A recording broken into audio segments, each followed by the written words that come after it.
السلام عليكم ورحمة الله تعالى وبركاته. عواشر مبروكة.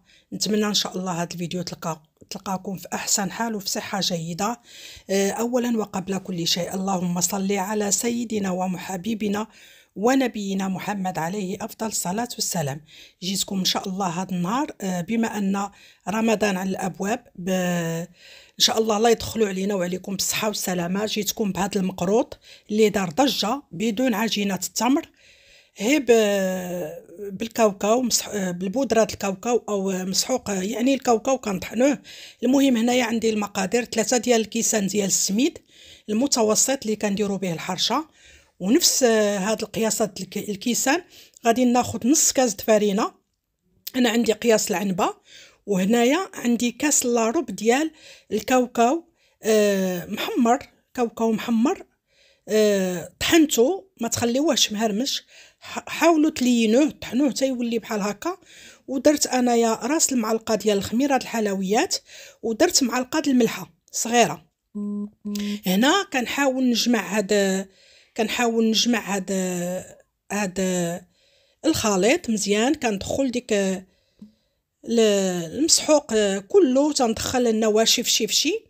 المهم البنات، هنايا ذوبت الزبده، درت كاس الا ربع بنفس القياس اللي قيست به السميد، وغادي نضيف عليه شويه ديال زيت النباتيه باش كنكمل الكاس اللي غادي نبسبس به هاد السميد ديالي. غادي نخوي هذاك الكاس كامل، غادي نبسبس هاد السميد هي بالرؤوس الاصابع ديالي. كنحاول ندخل فيه ديك، نبسبسو وندخل فيه ديك الزبده مع الزيت. هانتوما كتشوفوا الفيديو راه شارح راسو. المهم البنات، هذا المقروط هذا انا عاده تنديرو بعجينه التمر، والا ما كانش عندك داك العجينه التمر ما تقدريش ديري مقروط.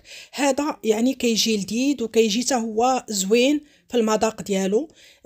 بالمسحوق ديال الكاوكاو، الا كان عندك تقريبا كاس الا ربع ديال الكاوكاو في الدار، كطحنيه كتمكسيه كديريه، كيجي لذيذ، تيجي زوين. جربوها البنات، تيجي لذيذ. هنايا درت هنايا انا كاس الا ربع ديال ماء الزهر. ممكن تخلطوا شويه ماء الزهر وشويه ديال الماء يعني العادي من الروبيني. انا درت كله، درت الزهر كله، درت كاس الا ربع ديال الزهر ودخل لي كله في هذه الكميه. هنا في هذه المرحله ما تحاولوش تعجنوها البنات، حاولوا تجمعوه بالريوس ديال الاصابع ديالكم، ما تعجنوش بحال العجينه ديال المقروط تماما. كنجمعوه، كنخليوه يرتاح جنب شويه وكنوليو نشكلوه. هنايا المهم هانتوما كتشوفوا انا درتو بداك يعني بداك المرشم ديال المقروط. ممكن ديروه باي مرشم، ممكن ديروه على شكل هلال، يعني بما اننا ان شاء الله حلول شهر رمضان على الابواب ان شاء الله، ممكن ديروه على شكل هلاليات، يعني هلال. ممكن ديروه بالشكل ديال ديك المعمول الى عندكم. المهم انا عندي داك المرشم ديال الخشب، هو هذا ديال المقروط اللي كيخرج الشكل ديالو مقروط.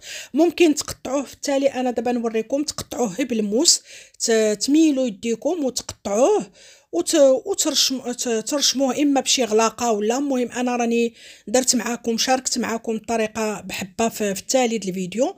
هنايا كنكمل، انا درت كونتيتيه قليله البنات، لان المقروط كل ما طال بحال اللي ما كيبس، داك العسل ديالو ما كيبقاش شاد فيه.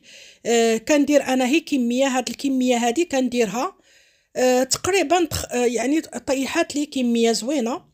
ومنين كيتسالى عاوتاني كنديرو صافي. هادشي اللي كندير ديجا في رمضان راه كيكونوا شهيوات وحدين اخرين، يعني ما كيكونش هي المقروط، كيكون سلوش، شباكيه، شكيلات اخرين. راكم عارفين شنو كنحطوا في المائده الرمضانيه.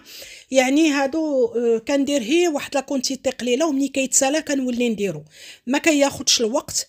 وديجا انا قلت لكم البنات، هذا الشكل ديال هذا المقروط كيجي لذيذ، تيجي في اللذة يعني ألذ من الاخر ديال عجينه التمر. هي جربوه على حسابي، والله الا كيجي لذيذ. هي في الوقيته بعدا اللي كيكون تيتقلى واحد الريحه ما نقول لكمش ديال الكاوكاو، ما نقول لكمش. ريحه زوينه، يعني لذيذ في الماكله ديالو. نتمنى ان شاء الله تجربوه. وحنا بعض المرات الا ما كانش عندنا داك عجينه التمر كنقولوا يعني ما يمكنناش نديروا المقروط، لا بالعكس ممكن ديروه كاوكاو. انا قلت لكم جربوه على حسابي، جا لذيذ. يعني بزاف هذا المقروط هذا دار ضجة، وبزاف اللي شاركوه على شكل هلاليات، على شكل هكا مقروط، على شكل المعمول، داك المعمول اللي ديك المرشم د المعمول. المهم هذه هي لا كونتيتي اللي طاحت لي. وهنا غادي ندوز معاكم، غادي نوريكم هذا.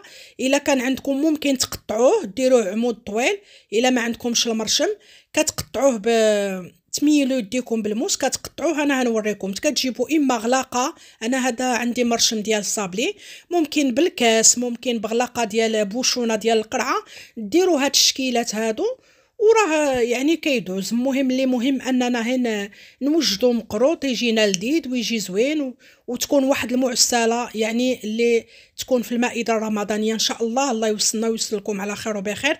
هنا دزت قليتو على ما ساليت الكونتيتي كامله، يعني ما درتش بزاف. المهم انا هي شاركت معكم الطريقه. بغيتو ديروا اكثر كدوبلوا المقاييس. الكيسان فعاود 3 ديال السميد، الكيسان تديروا 3، يعني تديروا 6. نص كاس ديال لافارين تديروا كاس، والكاوكاو كتقولوا تقريبا كديروا كاس ونص، يعني كاس لارب تديروا كاس ونص ديال الكاوكاو. المهم تدوبلوا الكميه. هنايا قليت المقروط ديالي. هنا البنات فاش كترميو المقروط حاولوا ما تقيسوه لا بفرشيط لا والو، حتى تيشد راسو كتشوفوه شد اللون ديالو تقلى، تبدل اللون ديالو عاد تتقلبوه. راه بزاف اللي كيقول لك انا المقروط يتهرس لي في المقله ولا كيتشتت ولا هذا، لان ما خصوش يتقلب، هو راه هي سميد وزبده ويدام وهذا. تتقيسيه بالفرشيط راه مع الزيت تيتحل، خليه تيشد راسو عاد قلبيه. المهم هذا الشيء اللي هذه النصيحه ديال اليوم اللي يعني شاركت معكم.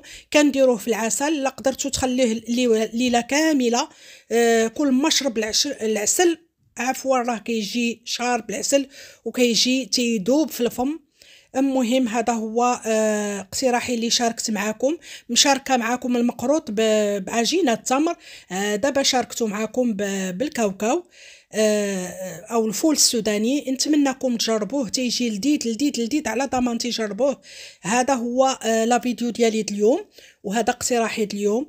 نتمنىكم ان شاء الله تجربوه. ومره اخرى نقول لكم عواشر مبروكه، وكل سنه وانتم بالف خير ان شاء الله، بالصحه والسلامه.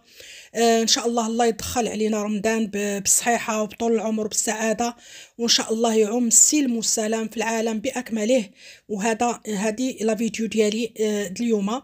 نتمنى يكون عجبكم اقتراحي اليوم، وجربوه على ضمانتي، على الضمانه ديالي. نقول لكم الى اللقاء، مع السلامه في فيديو اخر.